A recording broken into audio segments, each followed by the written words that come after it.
A indústria de rações traçou um cenário modesto para o ano de 2010. A previsão do Sindicações é de um aumento de 3% na demanda em relação a 2009. Apesar dos sinais de recuperação dos mercados consumidores, como o setor de carnes, a indústria ainda se mostra cautelosa. Vamos conversar agora com o Ariovaldo Zani, que é diretor executivo do Sindicações. Muito bom dia, seu Ariovaldo. Seja bem-vindo ao Mercado e Companhia.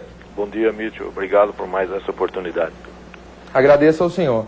Bom, a recuperação, então, não convenceu a indústria de alimentação animal, porque apenas uma previsão modesta para o ano de 2010, seu Ariovaldo? Olha, Mitchell, previsões, elas requerem uma linha de raciocínio, né? O empresariado, notadamente empreendedor, né? O agropecuarista brasileiro, acima de tudo, exercita o otimismo com excelência, né? Mesmo diante de um cenário tão incerto e ameaçador, né? Ele continua investindo, contribuindo decisivamente para sustentabilidade da espécie humana, né? A agropecuária nacional alimenta toda a demanda doméstica, ainda supre milhares e milhares de pessoas em centenas de países através do comércio internacional. E a existência do ser humano, né, requer elementos básicos, né, para a sobrevivência: suprimento de oxigênio, água doce e comida. E a comida é proveniente da atividade agropecuária. A ONU estima 9 bilhões de pessoas no ano 2050. Né? Essa população exigirá a produção de alimentos em dobro. 70% dessa produção, Mitchell, essa produção adicional, somente será compensada aí pela mobilização de tecnologia. E, paradoxalmente, a tecnologia tem sido confrontada por iniciativa ideológica, né? Eu tenho debatido até internacionalmente a questão da segurança alimentar. Fala-se muito de segurança alimentar, mas segurança alimentar começa com suprimento e renda. Não há risco, não há perigo nos alimentos se você não tiver exposição. Então, precisa haver alimento e precisa ter renda para o cidadão comprar. Então, diante desse cenário turbulento, né, os elos da cadeia de produção de proteína animal, eles formularam suas projeções, e o nosso setor de alimentação animal considera um crescimento da ordem de 3 a 5% em 2010. Né? E com essa previsão de demanda modesta, né, para o ano de 2010, pode ser um ano difícil para a indústria de ração, ou essa previsão é no mínimo adequada?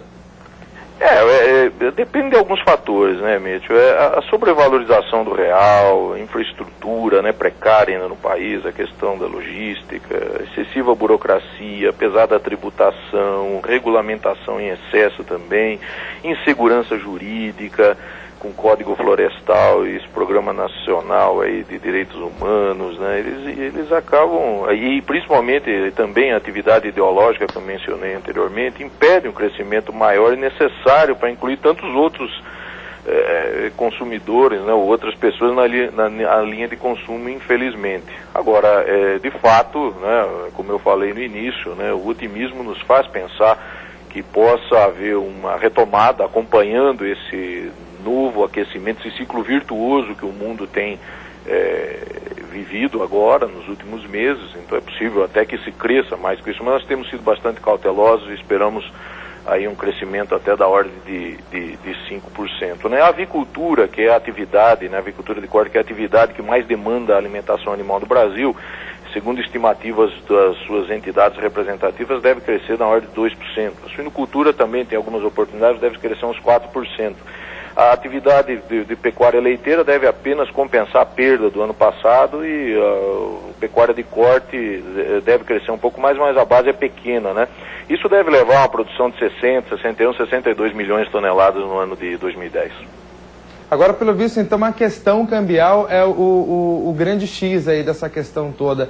É o que deixa, inclusive, a indústria de alimentação animal mais cautelosa, não é mesmo, senhor Ariovaldo? Até porque os exportadores de carne bovina, de carne de frango, trabalham com um câmbio agora entre 1,70 e 1,80, enquanto que o mais justo, segundo essas próprias entidades, seria $1 acima de R$2. Então, vocês acabam também ficando mais cautelosos com o dólar oscilando nesse patamar baixo, não é? Nós somos prejudicados, Mitchell, direta e indiretamente por causa dessa sobrevalorização da moeda local. Diretamente pela própria necessidade de recompor as planilhas, né, de custo, as margens de rentabilidade, porque muitos dos itens importados, nós somos notadamente importadores e dependentes do suprimento externo de insumos estratégicos, nós chamamos assim, são aqueles aditivos moduladores dos índices zootécnicos.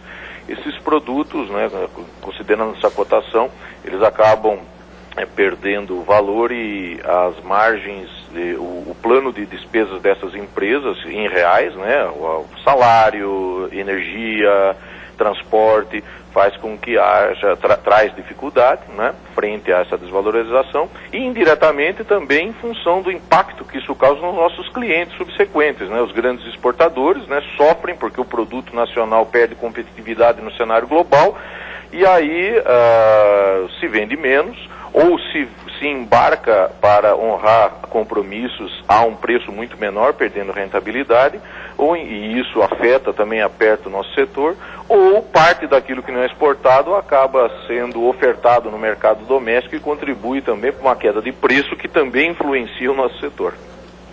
Bom, e para finalizar, como é que vocês têm acompanhado essa movimentação de preços no mercado de grãos, principalmente do milho, né, que é a principal matéria-prima de vocês da indústria de alimentação animal? Nós temos aqui uma previsão para o Brasil de uma safra de milho bem menor do que a passada, mas também temos estoques de passagem elevados. Como é que vocês têm acompanhado a evolução dos preços? Vocês acreditam que deve haver uma recuperação ou a indústria vai estar numa posição confortável em relação aos preços dos grãos, principalmente do milho?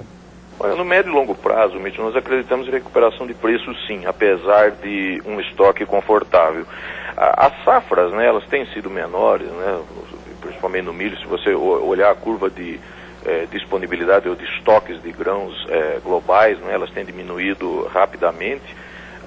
Por isso, esse baixo preço do milho hoje, ele pode eventualmente incentivar, né, a produção de carnes, né, aumentar a demanda, e isso levaria o reflexo ao aumento de preço.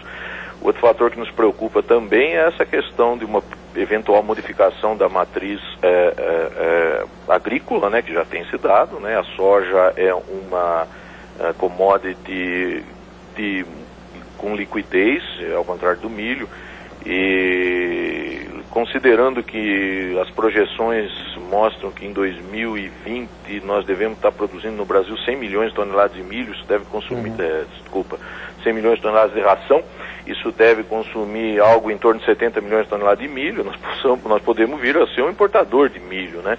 Portanto, nós entendemos que a biotecnologia, né, o uso do melhoramento genético que aumenta absurdamente a produtividade pode permitir que num curto e médio prazo a gente possa ter um suprimento adequado de milho sem necessidade de aumentar as fronteiras agrícolas, que é uma preocupação ambiental que o nosso setor tem, principalmente voltado à sustentabilidade dos negócios, né? Certo. Então tá bom, esse foi o Ariovaldo Zani, vice-presidente executivo do Sindicações. Muito obrigado mais uma vez por sua participação, senhor Ariovaldo. Um bom ano de 2010 para o senhor. Para você e seus telespectadores também, Mídio. Até a próxima.